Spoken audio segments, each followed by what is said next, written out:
जय श्री माधव, जय श्री माधव, जय श्री सत्येन्द्र माधव। एकादश अध्याय देह संबंधरु संसार एकादशरे ए विचार। श्री भगवान वाच कहती प्रभु पद्म पाणी शुण उद्धव साधु बाणी तुअटु भकत प्रधान तोते प्रसन्न मोर मन मुहि कहिली धर्म जेते आगम निगम उकते से धर्म दृढ़ करी मनि साधन कर सावधानी जे वर्ण धर्म कुल धर्म जे विधि आचार आश्रम कर्म करिब काम तेजी सात्विके मोर पादे भजी जीव देखिब शुद्ध चित्ते मोह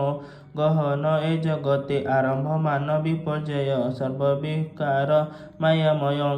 स्वपने नाना उपभोगे से जन्हे आत्मार संजोगे मणई सत्य प्राय ताहा सृष्टि श्रवणे सर्वमाया जेते देखई नाना रंगे विफल होए निद्रा भंगे एणु प्रवृत्ति धर्म एड़ी निवृत्ति धर्मे मन बड़ी साधु संगमे सेवा करी धर्म साधिब शिक्षा करी जानिले तत्व उपदेश तेबे करिब कर्मन्यास जे अबा कर्म कर शरण मते करिब समर्पण जम नियम बेनि पथे जत्ने साधिब यथोचिते सेविब साधु सुज्ञ जन मोर चरणे जार मन सुत कलत्र धन प्राण जे मते करे समर्पण एमत गुरु सेवा करी चिते मोहर रूप धरिते जीव मन अहंकार मद मत्सर जे विकार दृढ़ सुहृद गुरु ठाई निर्मम अलस न होई ज्ञान अभ्यासी अविरत चंचल न करिब चित समता दृष्टि सत्य भाषा एणे करिब नित्य आशा द्वारा तनय गृह क्षेत्र स्वजन बांधव जे मित्र संपद विपद संचये धरिब उदासीन देहे आकाश जेने सर्वशून्य जे रूपे होई उदासीन विमुक्त बंध महाशय सर्व देखिब मायामय दे केबे हे नोहि अभिमानी आत्मा पर चे तत्वज्ञानी देह को देखु देव काष्ठरे जेने हुतासन रूपे आत्मा निर्विकार ए देह गुणरु बाहार देहर मध्य जेणु थाई ता नाम गुण को भजई काष्ठ संजोगे अग्नि जेने काष्ठर आकार को जेने ईश्वर मायारे निर्माण ए स्थूल सूक्ष्म देह मान जीवर संसारटी एहि सत्य पराए प्रते होई गुरु वचने एहा जानी अवस्तु प्राय सर्वमणि जगत देखि विष्णुमय छाड़िब सकल संचय गुण कर्म जे अहंकार चित्तरु होई जीव दूर रहिब निज रूप घेनी इंधन बिना जेने अग्नि कर्म करणे फल पाई प्राणिता अवश्य भुंजई स्वतंत्र नहे सर्व काले दुखे भ्रमई ये शयले जीवर देहे बद्ध पास केबे हे नाही सुख लेस निगाड़ बंधन पयरे बंदी जेसने बंदी घरे काल बंचई दुख सही सुख मूर्ख पंडित भेद नाही दारुण दुख सुख मणि सुख को दुख प्राय गणे एमते वृथा अहंकारे जीव भ्रमई निरंतरे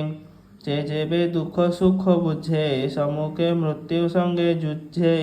बुद्धि विवेक ज्ञान बले मरण जिणई केळे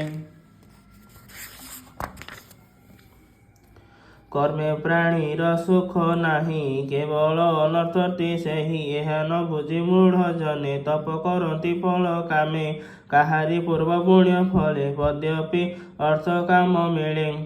तेबे हे दुख नोहे शेष भुंजते लभे बहु क्लेश जाहाकु बांधि नेई पथे श्मशाने शिरच्छेद अर्थे ताहार जेते काम अर्थ तोषणे नुहंती समर्थ संसारे देखि शुणी जेते विचारे दुख ए समस्ते मानमश्चरम सर्वलोभ विनाश अपचय भाव ए सर्व दुखर कारण उद्धव एहा परिमाण कर्मर फल नाना गति शुणतु एबे देई मति ए लोके करि व्रत दान ଯଜ୍ଞେ ଦେବତା ଆରାଧନ ସେ ପୁଣ୍ୟ ବଳେ ସ୍ୱର୍ଗ ଯାଇ ଭୁଞ୍ଜଇ ଦିବ୍ୟ ଦେହ ବହି ନାନା ପ୍ରକାର ସୁଖ ଯେତେ ଭୋଗ କରଇ ଦେବ ମତେ କର୍ମ ନିର୍ମିତ ପୁଣ୍ୟ ରଥେ ଫଳ ଭୁଞ୍ଜଇ ସ୍ୱର୍ଗ ପତେ ଦିବ୍ୟ ଯୁବତୀ ଗଣ ସଙ୍ଗେ ବିମାନେ ରମେ ନାନା ରଙ୍ଗେ ଗନ୍ଧର୍ବ କିନ୍ନର ଯୁବତୀ ରଥ ପାରୁ ସେ ପନ୍ତି ପନ୍ତି କ୍ଷୁଦ୍ର କିଙ୍କିଣୀ ନାଦ ଧୀରେ ଲଳିତ ମଙ୍ଗଳ ମଧୁରେ ବିବିଧ ନୃତ୍ୟ ଗୀତ ଗାନ କରି ତୋଷନ୍ତି ତ ତାର ମନ ଯାବତ କର୍ମ ଫଳ ପୁରେ ତାବତ ସ୍ୱର୍ଗ ଭୋଗ କରେ ପୁଣି ପଡ଼ଇ କର୍ମ କ୍ଷୟ ସଂସାରେ ବିଷ୍ଣୁ ମାୟା ମୋহে ଏଣୁ ଅର୍ଜିତ କର୍ମ ପାକେ ଜୀବ ଭ୍ରମଇ ଦୁଃଖ ସୁଖେ ଅସାଧୁ ସଙ୍ଗେ ଯେତେ ଭାବ ଉଦ୍ଧବେ କହନ୍ତି ମାଧବ ସୁକର୍ମେ ସାଧୁ ସଙ୍ଗ ପାଇ କୁକର୍ମେ ଅସାଧୁ ମିଳଇ ପୂର୍ବ ବିପାକ କର୍ମ ଫଳେ ଯେବେ ଅସାଧୁ ସଙ୍ଗ ମିଳେ ଅଧର୍ମ ବଢ଼େ ଦିନୁ ଦିନେ ନିରତେ ସୁକର୍ମ ମିଳନେ ସ୍ତ୍ରୀ ଲମ୍ପଟ କାମଯୁତ୍ୟ କୃପଣ ପାଷଣ୍ଡ କୁଶ୍ଚିତ ପରପୀଡ଼ନ ଭୂତ ହିଂସା ସୁଖ ଗହଳେ करे ଆଶା ଯଜ୍ଞ କରଇ ବିଧିହୀନେ ପଶୁ ମାରଣ ଅଭିଧାନେ କଳ୍ପିତ ପିତୃଯଜ୍ଞ ଛଳେ ପଶୁଙ୍କୁ ବଧ करे ବଳେ ପୂଜଇ ଭୂତ ପ୍ରେତ ଗଣି ଆତ୍ମାର ହିଂସା ନ ପ୍ରମାଣି ଜୀବ ମାରଣ କର୍ମ ଫଳେ ନରକେ ପଡ଼େ ଅନ୍ତ କାଳେ ମାୟା ଯନ୍ତ୍ରିତ ନାନା ଯୋନି ଭ୍ରମଇ ଜୀବ ଆତ୍ମା ଘେନି ସ୍ଥାବର ଆଦି ଚାରି ଦେହେ ପଶୁ ପତଙ୍ଗ କୀଟ ହୋଇ ଶ୍ୱାନ ଶୃଗାଳ ବାଜି ଗଜେ এরূপে নানা জনি ভজে অশেষ কোটি জনি ভ্রমে অর্জিত কর্মে পত শ্রমী এমন্তে দুঃখ অবশেষে কিঞ্চিত ধর্মর সকাশে দুর্লভ মনুষ্য শরীরে জন্ম লভই মর্ত্যপুরে ভাগ্য দুর্লভ দেহ ধরি পুଣି ভ্রমই কর্ম করি কর্মটি নানা দুঃখ দেই কিঞ্চিত সুখ নাহি তহি কর্ম করন্তে পাই দেহ এণুটি কর্ম দুঃখময় কুবের বরুণ অনল এ আদি 10 দিগপাল দেখ এ কল্প অধিকারী স্বভাবে মোর অংশধারী ব্রহ্মা মোহর অংশ বহি সকল সৃষ্টি সে করই মোহর তহু সম্ভবটি নিকটে ভয়ে ন রহন্তি গুণ সকাশে কর্ম সৃজে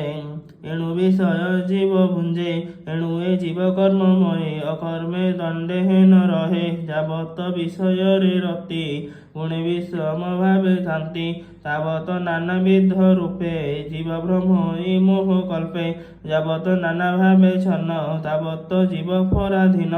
যাবত পরাধীন হই ঈশ্বর তহু ভয় পাই শোক মোহরে হই জুত সংসারে ভ্রমই তাবত